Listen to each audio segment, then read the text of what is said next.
Morning, welcome back to the show, Radical Health Seeker. Today we're talking all about goals. Now, stay with me for a second. I know goals can kind of be like, oh, here we go again, smarter goals, yada, yada, yada. It's not that. It's a little bit different. I'm going to explain to you why, actually. You're right, most goals do fail, but why, if you follow this goal-setting framework, that your goals will not fail because you will see the method to the madness, the values, the systems, the inherent flavors of motivation, and all the psychology good stuff around why actually having aligned goals can just help you. Number 7 on our framework, achieve your why. So whilst we don't focus too much today, except for our callers, on the diet stuff, this applies to everything that you do because it's ultimately all about allowing you to live the kind of life that you really want for yourself and your health and your families and your future. And then, as always, we get into our callers on the show where we talk to Susan, who is a 65-year-old grandma who's living the animal-based lifestyle, looking to be a good example for her grandchildren, and just has some questions about macro breakdowns and supplementation, and Corey from Idaho, who has a question all about gut healing and SIBO and reintroducing foods after long-term carnivore dieting. This should be a fun one. I think there'll be a lot in it for you. So let's dive in and get you some juicy goals.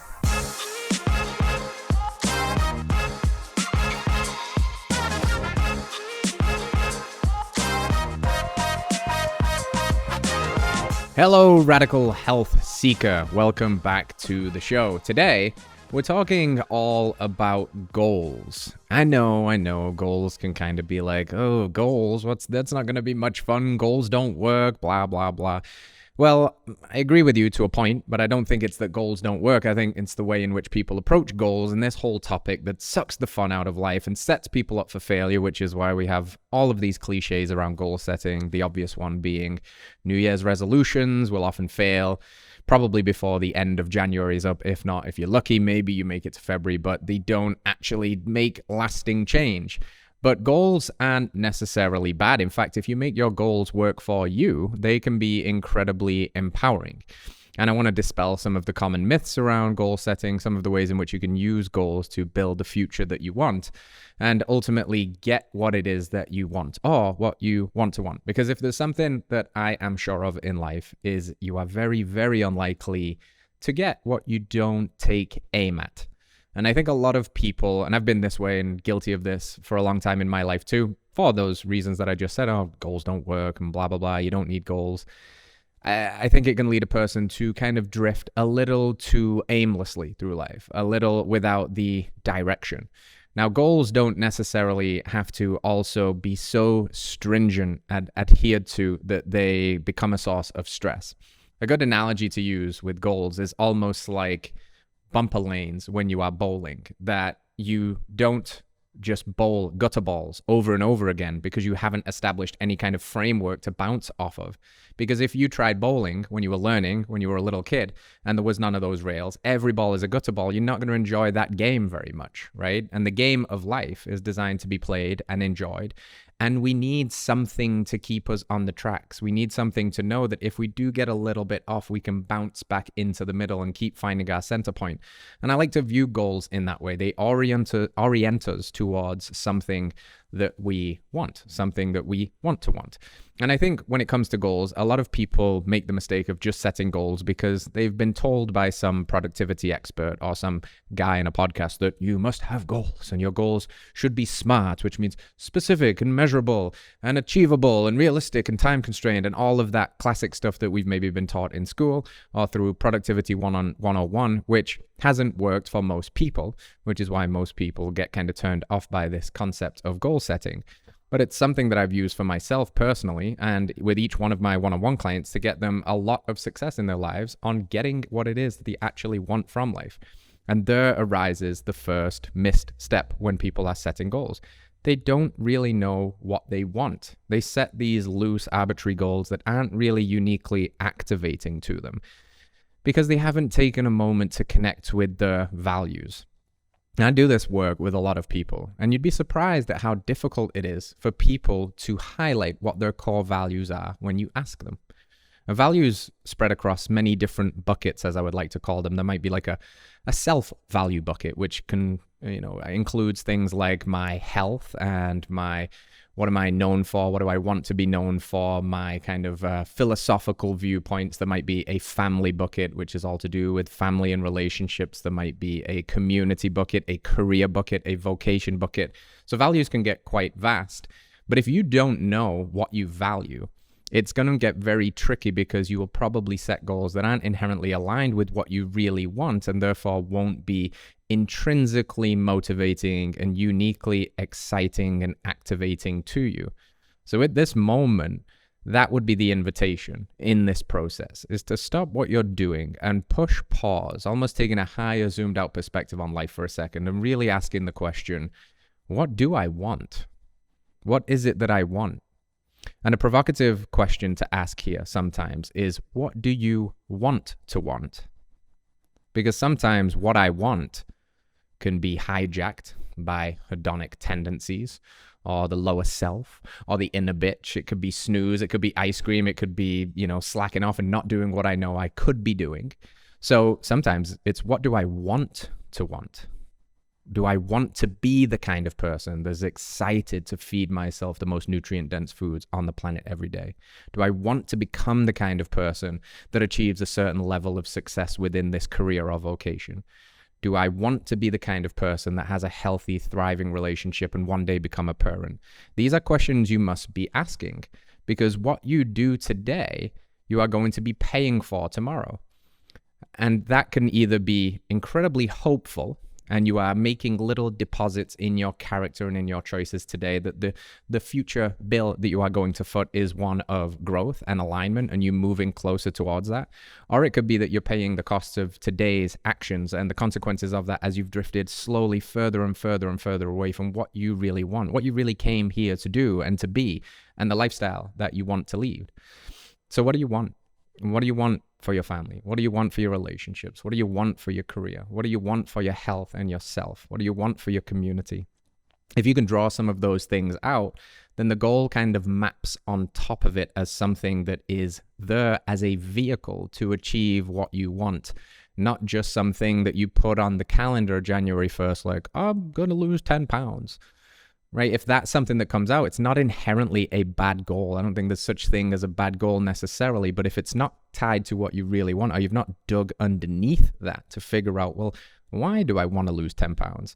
Because that's very surface level, right? What is it about this 10-pound story that I'm telling myself? Is it that I believe that when I achieve this 10-pound weight loss, that I will be more confident to be sexually intimate with my partner with the lights on, for example? Ooh, now we just got something way more juicy out of this surface level goal of I just want to lose 10 pounds. And we have to go to the depths of what we're really looking for and why we really want this, because we have to start with why we are doing what we are doing. What is it built upon?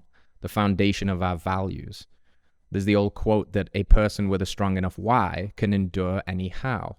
And the reason that most people's goals fail is they can't endure any how because they haven't established the strong enough why.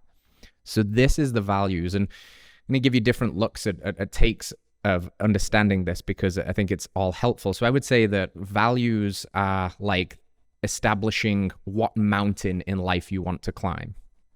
The goal would be deciding which side of the mountain you are going to climb or which path you want to take up the mountain. And then the systems would be the day-to-day actual climb. Right? In life, there's many walls you can climb. There's many mountains you can climb. There's even books and famous blog posts about this, the tale of the two mountains, because what so often happens in many people's lives, if they spend their whole life climbing a mountain, only to get 3/4 of the way up that sucker to realize they spent that time climbing the wrong mountain because they never stopped to ask this question like, is this what I want? Do I really want this? Or is this what my parents wanted for me? Is this what culture wanted for me? Is this now not in alignment with my values? And then guess what? Well, I'm 3/4 of the way up this mountain and I just realized I should have been on that mountain because that's where my values really live. And then we enter into this little trap called the sunk cost fallacy, which basically states that the amount of energy or time we have sunk into something, we give more weight or cost to, actually reverse engineering that process and starting again. It's very common in career and relationships. Like, okay, well, I don't enjoy my career path right now, but this is what I went to college for. This is what I've got all of that debt for. It pays moderately well. And what else am I going to do? I've been doing it for 10 years. So I will sacrifice my future hope and happiness and real values because I've sunk a lot into this already.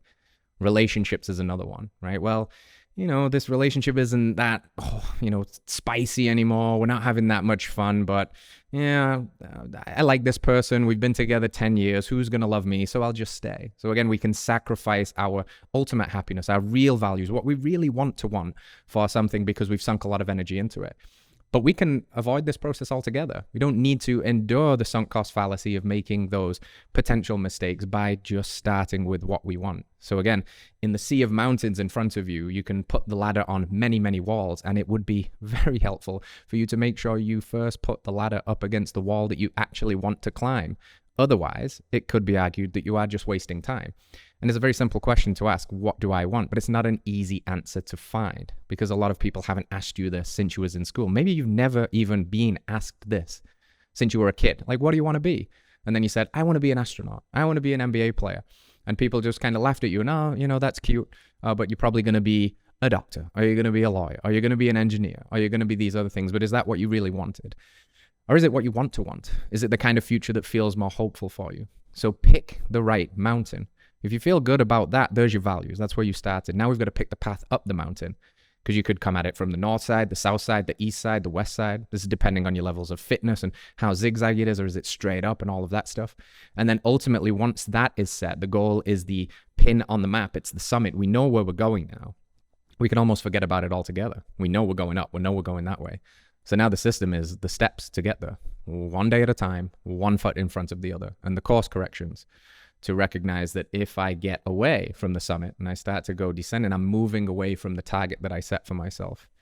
So another analogy I like to think about a lot of the time is, let's imagine that your life is you on a boat in the middle of the ocean, nothing that you can see from miles around, but you have a target and it's a pin on a map that you've dropped on a dream island 100 miles away from your current location. And today, your goal is to sail towards that. So you're 100 miles away, you sail towards it, but let's say you're 1 degree off course, okay? Well, 1 degree off course, 100 miles out, will look exactly like it's on target. But if you kept 1 degree off course and sailed 100 miles through the ocean, you would end up missing your target by quite a significant amount. And that's only 1 degree off course. So what would happen if you were 5 degrees off course or 10 degrees off course? Or what happens if you completely turned around and ran the other way, as many people do? And they say, well, this is what I want and these are my goals. But their actions on the day-to-day seem to be running quite in opposition to that. So this is where we get down to brass taxes, essentially. We need to understand what we want. We need to set the goal. But then the goal becomes almost obsolete because it's replaced by the systems that are going to get us there. The becoming, if you will.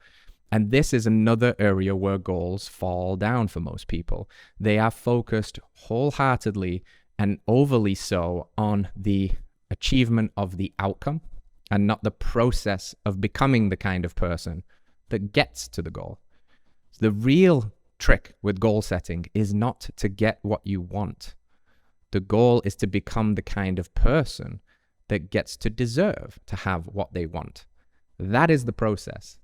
The outcome is a consequence of becoming the kind of person that gets to deserve it. The losing of the 10 pounds is the outcome. But if all I can see is the outcome, then there's a few traps in its place. What I'm doing is I'm setting myself up for I'll be happy when syndrome, because I'm saying this goal is what I want and this will make me happy. So until I've lost 10 pounds, I will not be happy and then I will be happy. Now, some issues arise there because that's at a point in the future. You might be robbing yourself of enjoying and falling in love with the process on the day to day. You also might never make it to that 10-pound weight loss because you've chose unsustainable methods and therefore you're denying yourself that feeling of being happy and fulfilled. You're also probably going to set yourself up for feeling like a failure and then never trying again. And you're just missing the opportunity to realize, I need a goal because I need to orient myself towards something. Again, I'm not going to get what I don't take aim at. But once I've taken aim, I just need to be directionally correct in the direction that I'm facing. And I need to focus wholeheartedly on the process of becoming the kind of person that gets to have what it is that I am looking for. Because that's all to do with my identity. If I am somebody that just wants to lose 10 pounds, then I'm somebody that wants to lose 10 pounds. But if I change my identity to become the healthy person, and I do what the healthy person does, and I implement the right sustainable methods along the way, then I can see into the future that the formality of me losing 10 pounds is almost a foregone conclusion. But I had to change how I saw myself. I was no longer the fat person trying to lose 10 pounds. I stepped into the identity of being my healthier self, which means I walk a little bit more. I eat an animal-based diet. I prioritize sleep and stress management. And by doing that and becoming that kind of person, then slowly over time, that scale starts to move in the right direction. And I don't have as much trap falls along the way of getting off path because of this relentless, obsessive relationship with the bathroom scale on the floor and my relationship to gravity, because I can focus on something more real, something more tangible, the process of becoming that person. Because that's what it's all about. Carol Dweck, the author of Mindset, the book, she wrote the whole book on the growth mindset, which is a huge facet to achieving growth in life, which is essentially things are not fixed. I am malleable. I can upgrade. I can become whatever I want to become with enough work. Had the famous line that becoming is better than being. And what she's trying to say there is having things is nice, but it gets kind of boring. What is really rewarding is getting them, acquiring them, becoming the kind of person that gets to have them. The having them is just the consequence of the reward of becoming that kind of person. But that's where all the gold is. That's the juice. You know, when you get to the top of that proverbial mountain and you look out over the summit, it is so sweet because you had to climb 15,000 meters to get there. If you dropped yourself off in a helicopter ride, I'm sure the views would be lovely, but you wouldn't feel that intrinsic sense of motivation and fulfillment for all the hard work and the missteps along the way and the stone in your shoe and the path that you had to take that went around the mountain because you didn't know there was a collapse over here and the bridge was damaged and all of these little speed bumps that become along the way in life.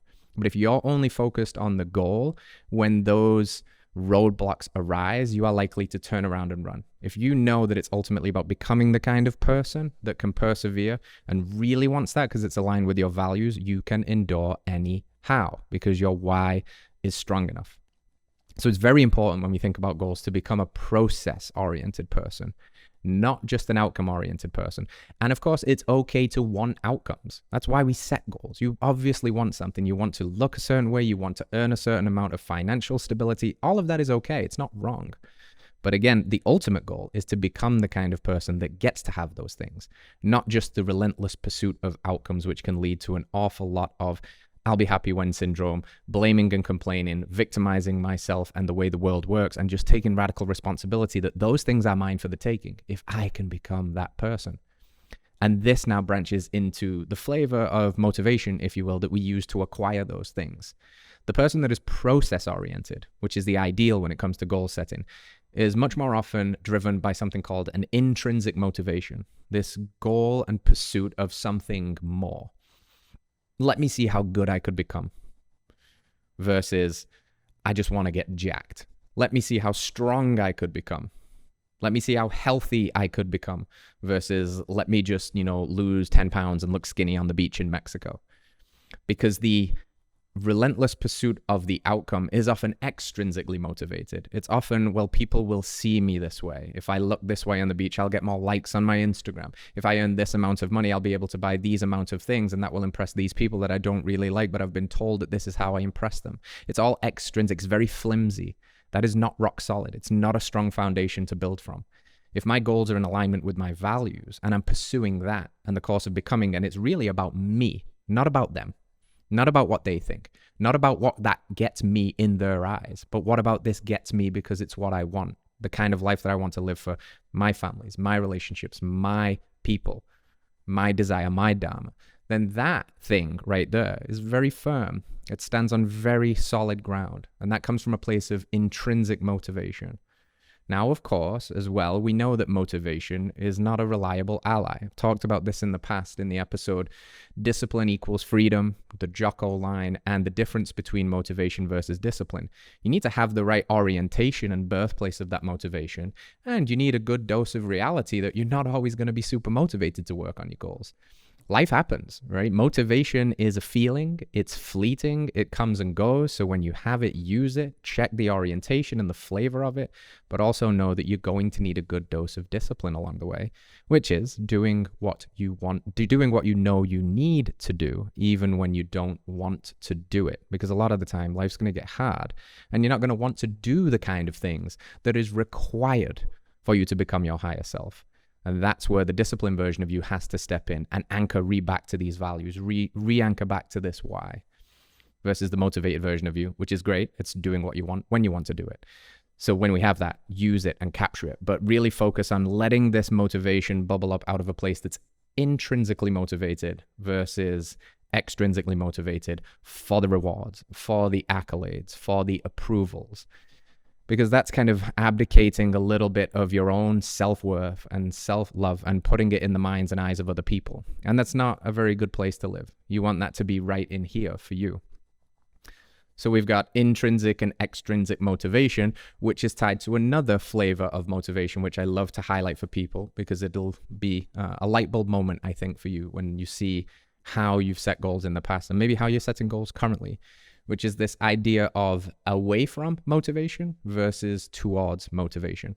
Now, when we set goals, when we set values, when we allow ourselves to dream a dream life into fruition in our minds and we allow ourselves to dream big, it's important to have something that you can see. If you can't even believe it, you will never achieve it. If you can't see it, you'll never even get started.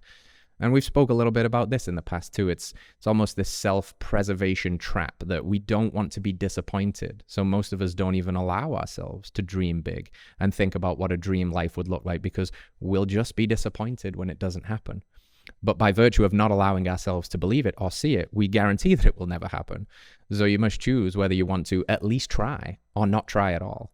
And I'm always going to push you to try because I think you can live with the consequences of that. If you try and you fail, then you'll be okay because you tried. But the only way that you're ever going to win at life is if you try, because nobody wins who's afraid of losing. So you need to have something to move towards. You need a vision. You need that picture. You need that hope. You need to know what you want to want. And at the same time, you probably need to be moving away from something that's a little bit painful. But people put too much focus on the latter and maybe not enough focus on the former. And what I mean by that is away from motivation is all about moving away from something painful. And this gets very negative very quickly. It's a very stressful way to live. Analogy that I use a lot is, let's say you put your hand on a hot stove. It burns. There's a lot of motivation because of a lot of pain to move your hand away very, very fast. But once the hand is off the stove and the burners subside, there's no motivation for me to move continuously further and further and further away from the stove. I just realized that I've got far enough away that I've removed the source of pain. Now, let's make this more realistic for a second in terms of body composition goals. Let's say, for example, that the motivating factor for me to want to lose body fat and improve my health is I'm moving away from the pain of my self-image. I'm moving away from the pain of my scathing negative voice that just condemns me in the mirror. I'm moving away from the pain of knowing that I'm going on vacation in a couple of months and I'm so anxious and worried about going to the beach. Now, that can be a very powerful motivator. It can get you started. It's like lighter fluid. You can see that it could be very motivating to have something to move away from. But a couple of issues arise here. Number one is that away from motivation is not directional. It's just all about moving away from something I hate, but it doesn't tell me which direction I'm moving. So I might force a solution on this problem and just create a new problem. So it's directionless, which is not good. And secondarily, what happens when the source of the pain has been addressed? And we trained ourselves to always need pain and something to move away from to spur us into action. So in this example, let's say we're using that same analogy of I want to lose 10 pounds because I hate myself, I'm very cruel to myself, etc., which many people do. And that is enough of the motivation, because it's painful, to hire the personal trainer, do the animal-based diet, get walking every day, exercise, and prepare for your July trip to Mexico. Wonderful, amazing. You're actually going to the beach now, you lost your 10 pounds, you feel great. But now what happens? Because you're not in pain anymore. Well, you go on holiday, you enjoy your holiday, you come back. That source of pain and that scathing voice isn't quite there. So the old habits start to come back in. You let loose on your animal-based diet a little bit. You start to eat more of the snacks, more of the mouth pleasure. You cancel your gym membership. And all of a sudden, before you know it, you're right back to where you started. And then the negativity comes back. And then the pain comes back. So if you've been a person that's like this in life, up and down, you go really hard and fast, and then you crash and burn really fast, you've likely chosen away from motivation a lot of the time. Now, the goal here is not necessarily to never use it, is to understand, again, it's costly. It runs hot. It burns very fiery. It's a stressful way to live, but it can get you going. The goal is to realize when I've started from that energy, now I need to pivot it. It's enough to get me going. It's powerful to move away from pain.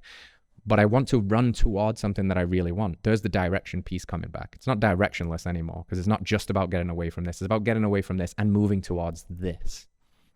I need to be moving towards something more hopeful for myself.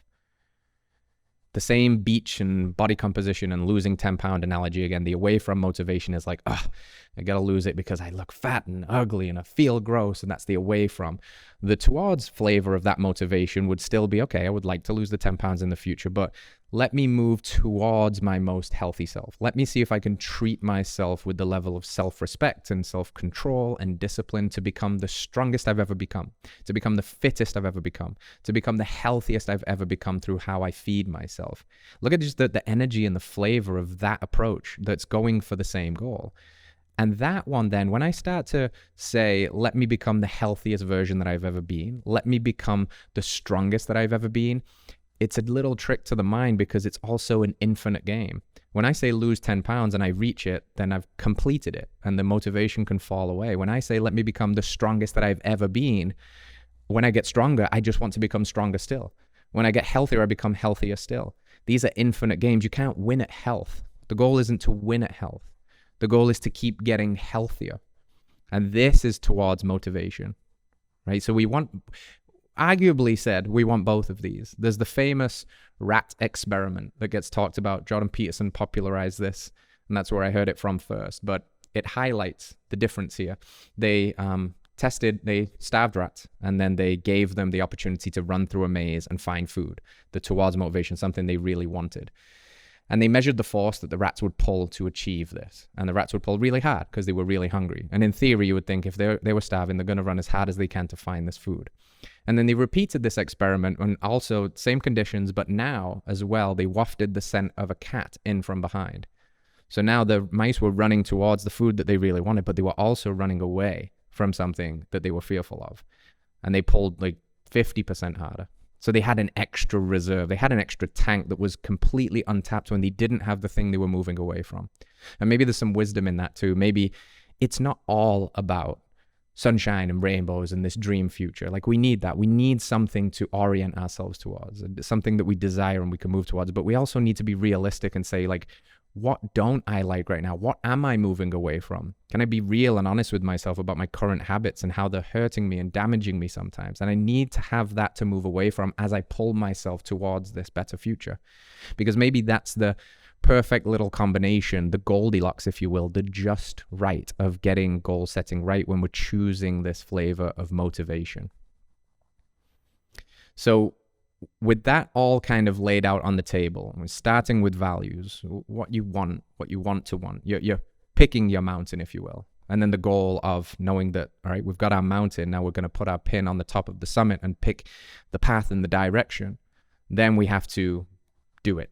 Then we have to climb, and we have to do this now. It's all good to vision board and dream this stuff into reality and create like a goal wish list and do all of this, and you can sit down and you can manifest away and all of that stuff. And that's great if that resonates with you.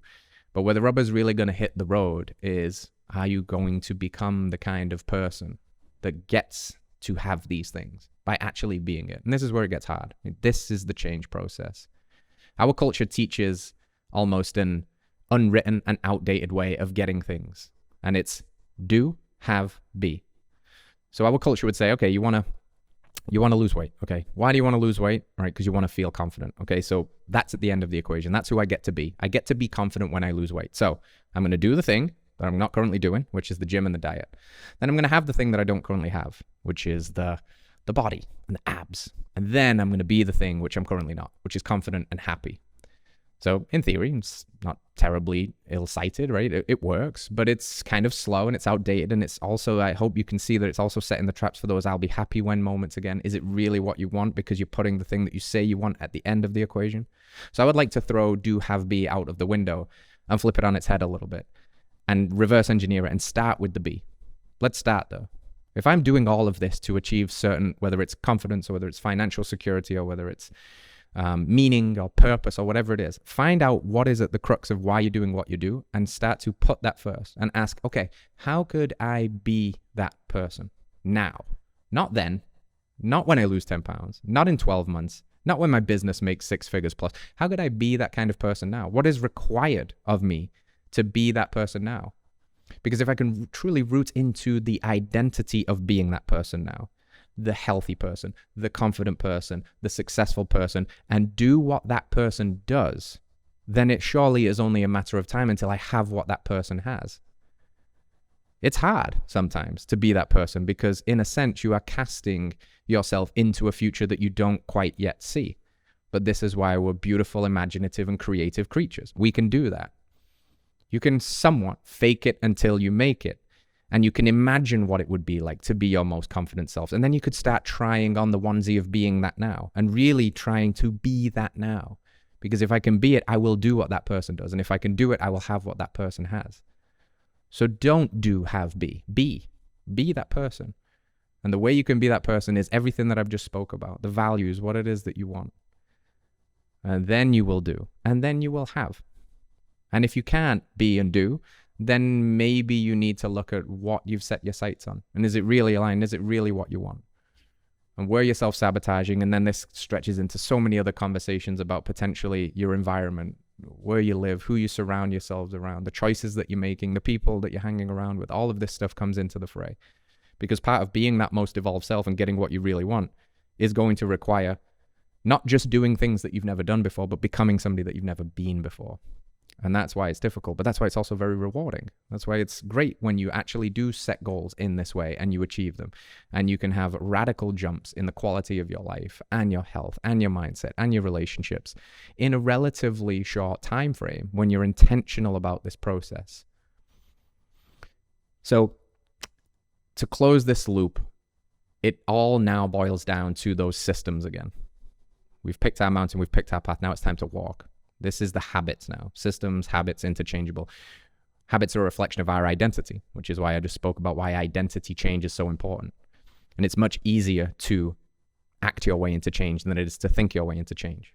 So we first think, we strategize, we plan, and then we get busy acting. Right? We act our way into change because it's that action that gives us the proof. It's that action that starts to build this undeniable stack of proof that we can become the kind of person that we're saying we are going to be. And then we're going to do those things. And then we're going to have those things. And it's not about radically changing your life overnight. You need to be a little bit more temperate and moderate sometimes. Another reason people fail a lot with their goals is they try to flip their entire life upside down overnight. And they're setting such unrealistic expectations. They're almost guaranteeing that they will fail. And what's left in the wake of that failure is me feeling that I am a failure. Not that, oh, I chose some unsustainable methods and that's why I failed, but I am a failure. Because as soon as I am X, then it's very self-defeating. If I am a failure because I've failed at goals a bunch of times, then why even try? Goals don't work. But if, oh, maybe I'm not a failure. Maybe the whole way I've approached this in the past has set me up for failure because I had the wrong rules. I played the wrong game. And what if I'm actually very capable? What if I'm smart? What if I'm strong enough? What if I'm more capable than I ever could have imagined if I play the right game or have the new rules? And this is all about the habits. It's all about the iterations. It's the building your new character and identity over thousands of iterations in layers of paint, just one lick after one lick after one lick. And all of a sudden you've got a mountain of evidence. And along that you've grown. Yeah, you've probably moved through some growing pains too, some teething pains. You might have even lost some people along the way. But this is what it's all about. If you're going to get what you really want in life, right? And that's what I want for you. I want you to get what you want to want in life. Not just, it's okay. It's not too bad. I don't want too bad. I want like, I'm on fire, right? Radical health. Achieve your why. Why are we doing this? What's even the point of trying to become the most healthy person if what you get to have on the other side of being your healthier self is like, it's all right. No, like something more. Habits, systems, course corrections along the day. You're back in that boat. You're sailing in the ocean. Every day, reorient your compass. Don't be 1 degree off, because 100 miles from now, that means you miss 100 miles. Every day, little pull on the handle this way, little pull on the handle this way. And a reminder that I've said before, but I'll say it again. You're gonna miss, okay? It's not about being perfect every single day. Missing once is life. You might get 10 degrees off course on one day. Missing twice is the choice. You can always turn that wheel back and get dialed in again the next day. Missing once is life. Missing twice is the choice. Become the kind of person that doesn't allow themselves to miss twice, but can also hold grace for themselves and be like, yeah, you know what? I'm a human. And humans are messy creatures, and we have a lot to contend with. And it's okay to miss once. But it's a long game. Play the long game. This process-oriented goals is not about, become a millionaire and Shreddy Krueger in 30 days. It doesn't work like that.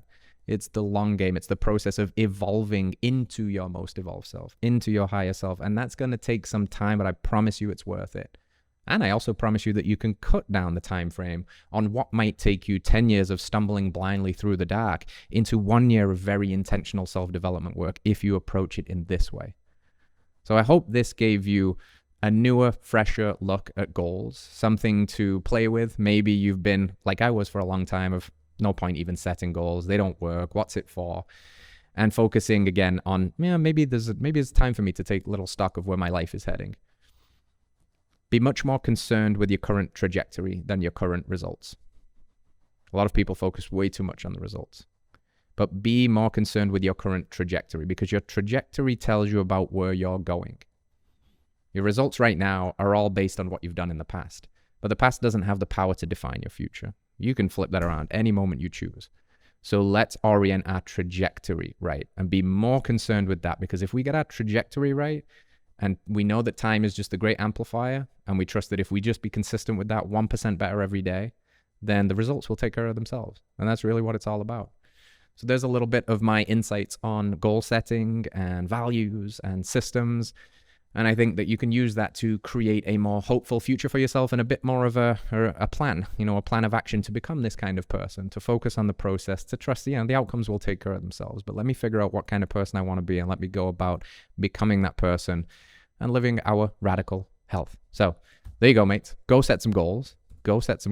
And while we're here, we're going to talk to some of our guests who are calling in from Indiana, California, and Idaho. Susan is first. Hello, Susan. Are you with us? What can I help you with? Hi, Steve. I had a question in regard to radical health. How much protein, carbohydrates, fats, and calcium per day are an optimal for a 65-year-old plus female? Nice, Susan. Well, that's very radical that you're 65-year-old plus and you're going for your radical health at this point. So celebrating you. Congratulations to you. It depends a little bit. It depends on a few little factors. We can have kind of generic rules, but like how much are you moving? What are your goals right now? Your personal dietary preferences and all of that stuff. So let's start with a little bit more context, if you wouldn't mind, Susan, in terms of what kind of lifestyle are you living? Are you an active 65-year-old? What do you like to do? What's the grand vision here? Tell me a little bit more. Well, currently I take care of my granddaughter 5 days a week while my daughter and son-in-law are teachers and my grandson goes to school. So I try to stay active with her. She's 3 years old, so she can keep you running. Oh, yeah. And also on the weekends, I try to get out in a lot of sunshine and do a lot of walking as much as possible.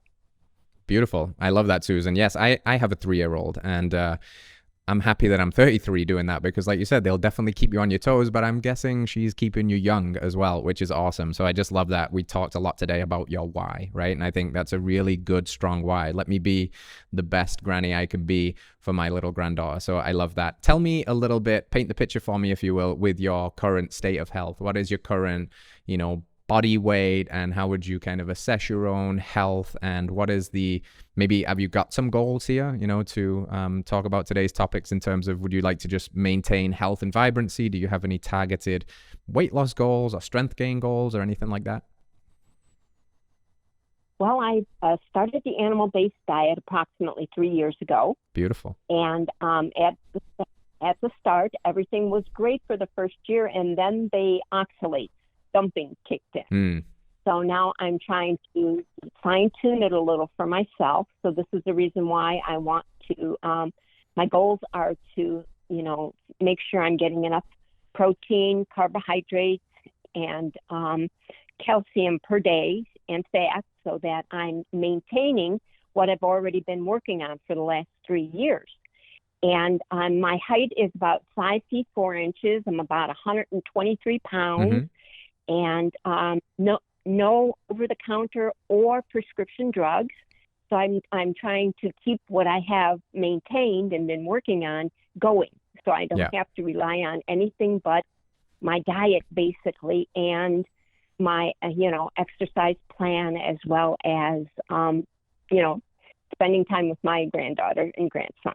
I love it. I love it. Being the example in a very profound way. And I love to see it. Food is medicine, right? And you're a walking testament to that at this point. So, let's start with the protein, because protein is so important, especially in the aging population with real concerns about muscle wasting and sarcopenia.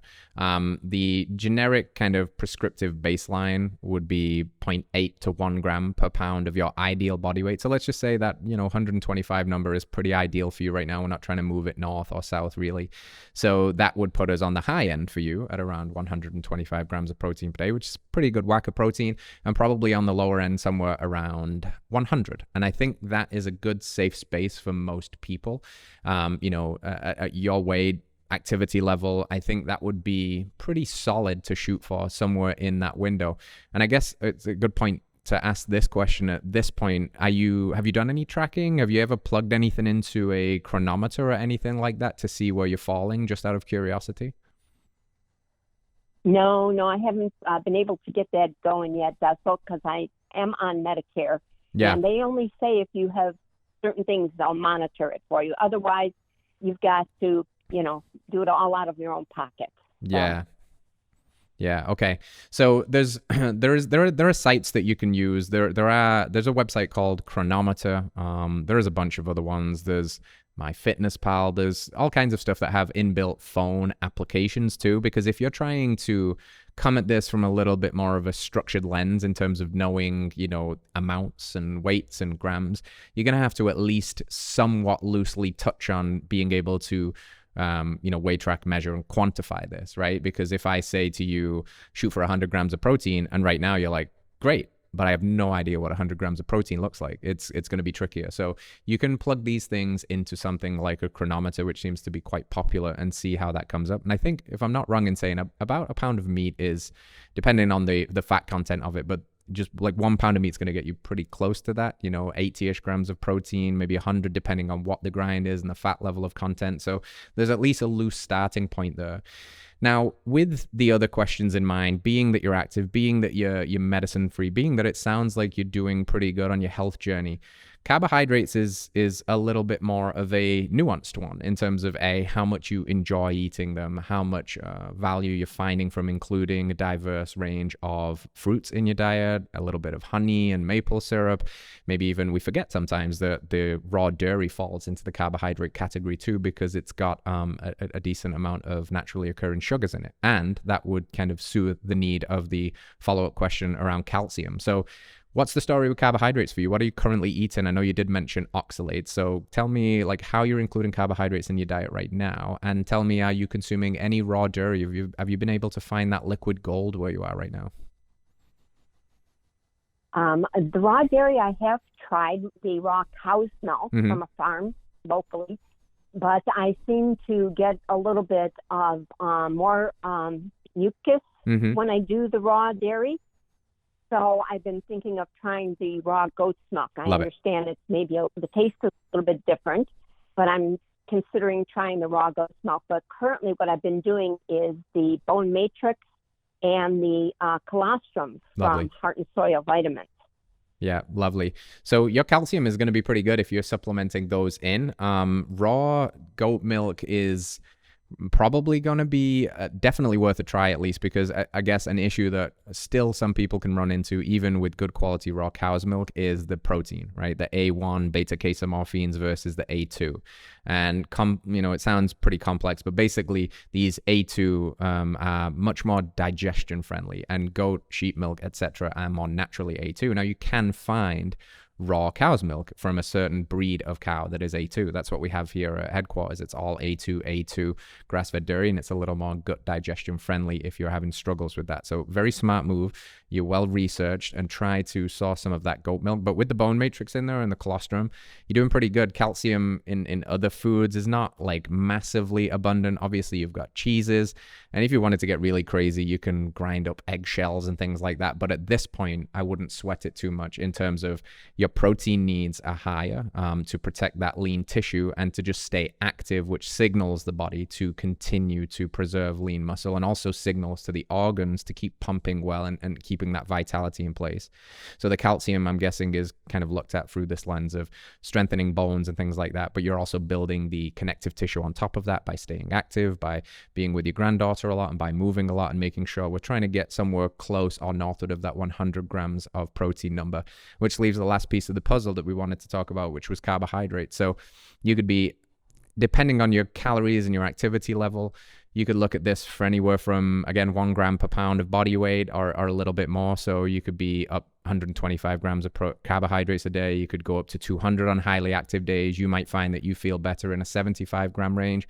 What this window of opportunity and flexibility affords you, I guess, is the ability to run the little experiment of what it looks like. You'd be hard pressed to come by 200 grams of carbohydrates a day purely from fruit and berries, for example. You have to eat quite a lot of it. But if you find that these foods are really nourishing, they help you diversify your plate, they bring a lot of enjoyment, they're healthy snacks for you, then I just don't think that you, in the position that you're in personally, need to be too worried about overdoing carbohydrates unless you saw, just obvious signals from your body that it wasn't agreeing with you for some reason, or that you saw insidious weight gain, which, hearing everything that I've heard from you today, just doesn't seem like a real possibility. So I would shoot, again, keeping it easy at something in that, 100, 150 grams of carbohydrate range, and just playing with it from there to see how you go.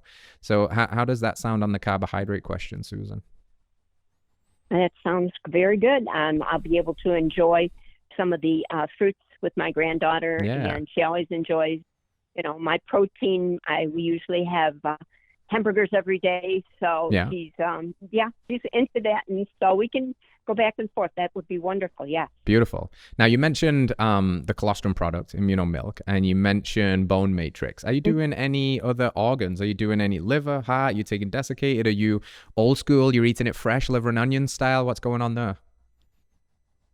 I do some raw liver occasionally, frozen. Let's go. Shots of the raw liver.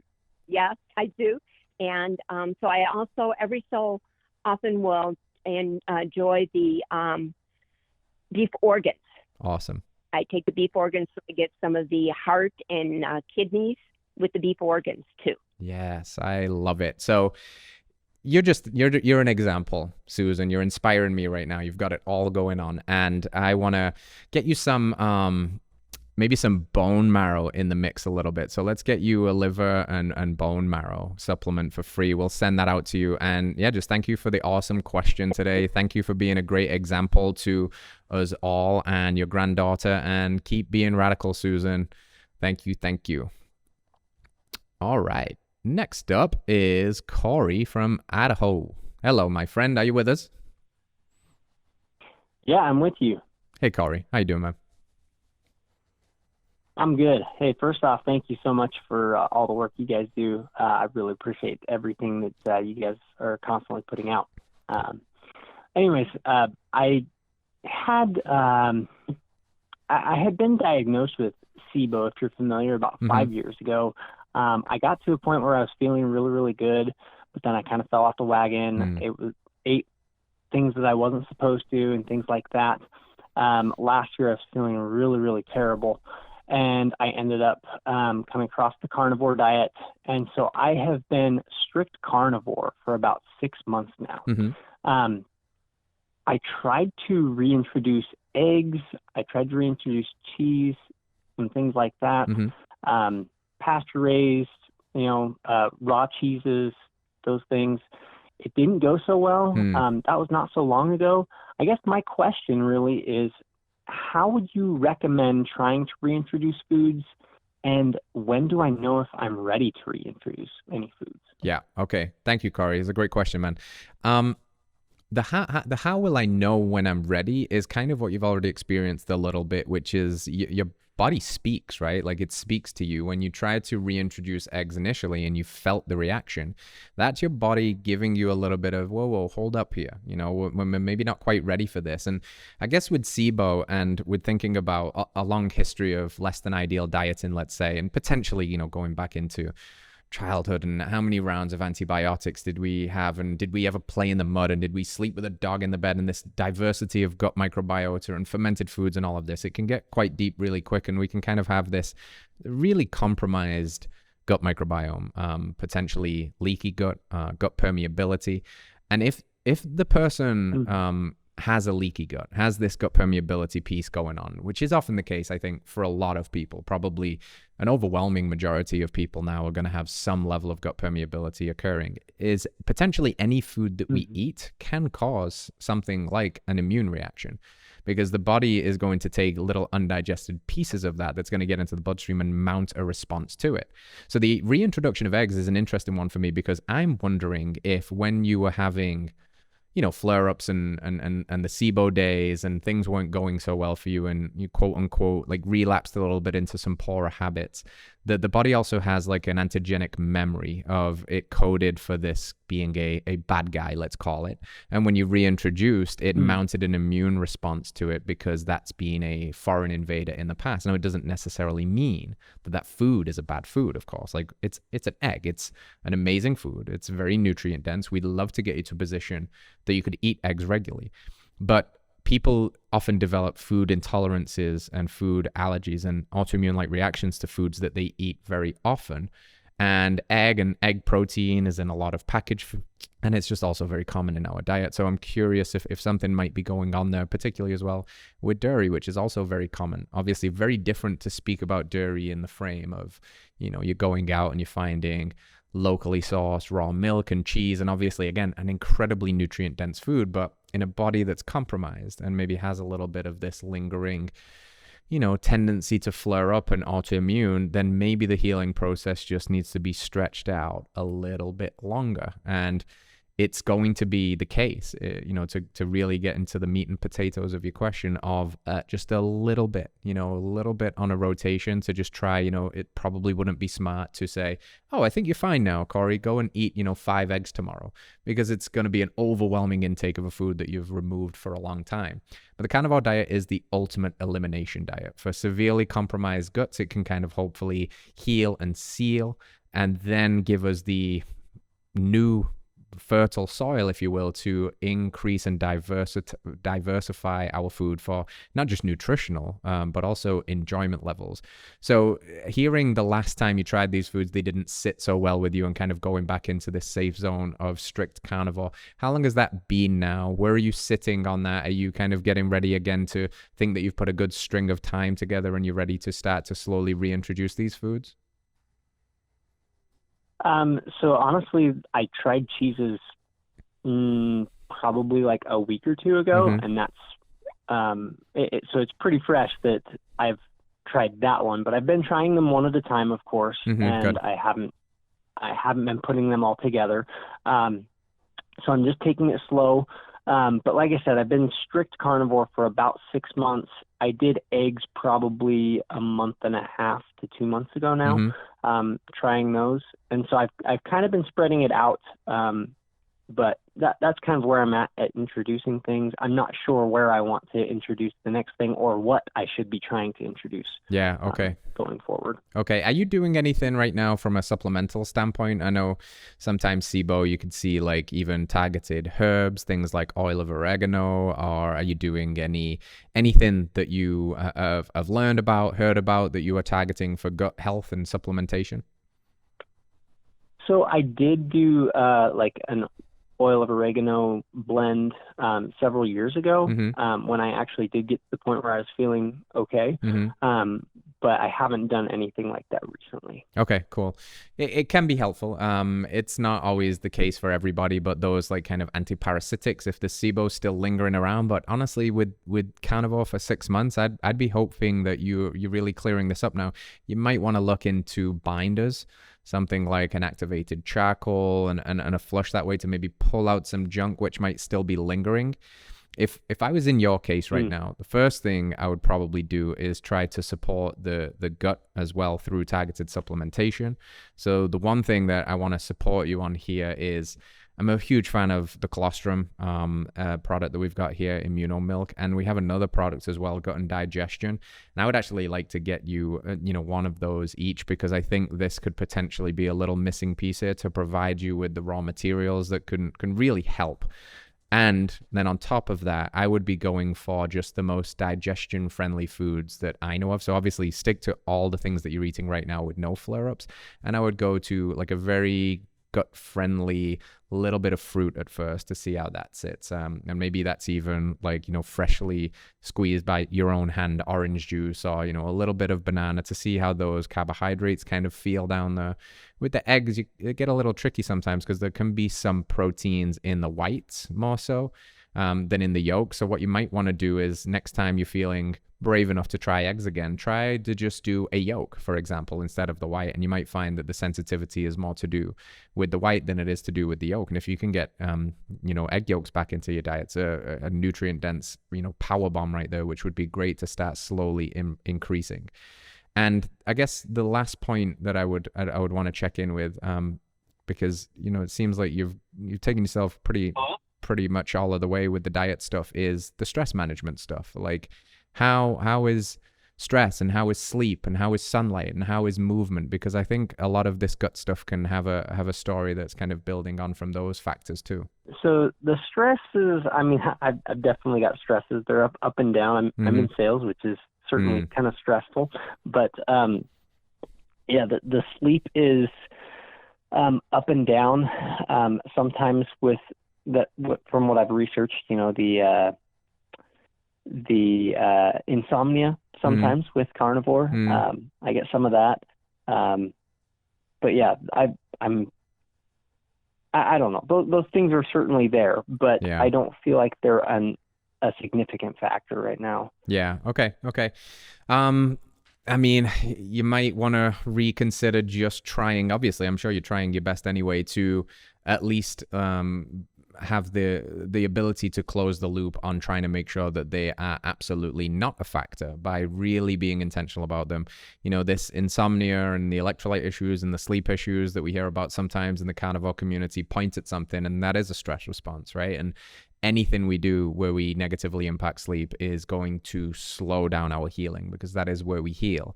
So I think, the goal here of, fixing this diet piece will fix the sleep piece, and it will be kind of maybe a chicken and egg scenario here. But also the stress management. I know sales and deadlines and your performance pressure is high. So my invitation to you would be to think about a little something here that you can do that's just a little bit more grounding and playful for you. Maybe it's an extra morning walk that you might not currently be doing, or checking in with something you've not done for a while. You like to play basketball and shoot hoops as a kid. Like, go do that a little bit more, and really just try to be intentional about getting that into the routine a couple of times a week, and really addressing the stress. Even if you don't feel like it's a huge player in this story right now, I'd be willing to bet that it's a bigger story than most people realize. And especially hearing that sleep has been a little bit of an issue, I think if we can move the needle even just 10% there, that is going to massively improve the healing here. So best of luck, Corey. We'll get you those supplements out, and I think that you're well on the right way. A little bit, very intentional and listening to your body. Single foods. This is part of the healing, and really take a look at that stress piece, my man. And I think you're close. So keep the faith and keep moving forward.